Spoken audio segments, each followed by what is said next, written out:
Good evening, and thanks so much for joining us tonight. I'm Dawn Stern. And I'm Stacey Skryzak. Thousands of voters' data were released online on a local media outlet. The Sangamon Sun, which is published by local government information services, has published dozens of articles about whether or not they voted in the 2020 presidential election. News Channel 20's Julia Rosier is working for you to find out what was released and now what officials are saying. Julia? Dawn, Stacey, that's right. The Illinois State Board of Elections says at least 29,000 Springfield voters have had their personal voter information, such as their home address, their birthdays, published this year. They believe this violates the Illinois Election Code. The board is now asking the publisher to remove the information from the website.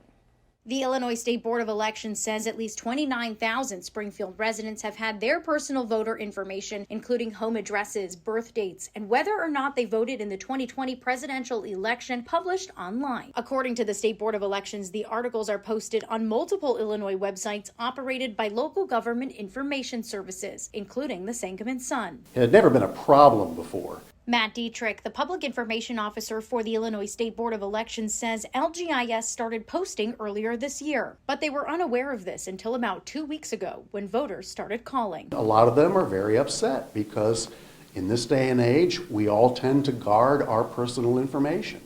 And I've had to explain to a lot of people that there are very specific terms in the election code about who can receive the voter file that we produce here. Dietrich says they did not provide this data to local government information services. They believe LGIS got the information from the political committee they were previously affiliated with, Liberty Principles PAC. We, since 2018, have not been giving dates of birth even to political committees who are entitled by statute to have the quote-unquote full voter file. Home addresses are still available to political committees. The State Board of Elections has asked the State Attorney General's office to see if LGIS violated the Illinois Election Code. Voter personal data is protected because we don't give it out to the general public. We have never had a problem with political committees abusing it to the point where they're publishing personal information of voters.